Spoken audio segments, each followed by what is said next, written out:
আমি MD Nazmul Hasan, South East University থেকে, subject electric and electronics engineering.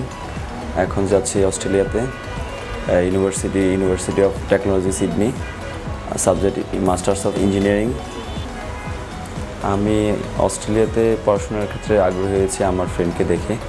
ও মূলত আপনার ইউটিএসে মাস্টার্স করতেছে ইলেকট্রিক্যাল সিস্টেম ইঞ্জিনিয়ারিংয়ে। উচ্চ শিক্ষার জন্য অস্ট্রেলিয়া একটা ভালো destination, quality of education, top destination, peer facilities, work opportunities, এইসব কারণে আমি অস্ট্রেলিয়া চয়েস করেছি। জিএমসির সাথে পথ চলা আসলে আমার ফেসবুক প্রোফাইল থেকে আমি এটার সন্ধান পাই। এরপর আমি অফিসে আসি, তখন সবাই আমাকে দিক নির্দেশনা গাইডলাইন দেয়।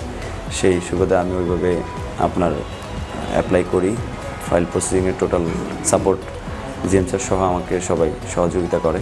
সর্বপ্রথম আমি ইউএসএ অ্যাপ্লাই করি, সেখানে থেকে আমার অ্যাপ্লাইয়ের মাঝপথে আমি অস্ট্রেলিয়ার জন্য জিএমসির সাথে অ্যাপ্লাই করি। দেন সাবজেক্ট চুজিংয়ের ব্যাপারটা আমি সাবজেক্টটাই চুজ করেছিলাম।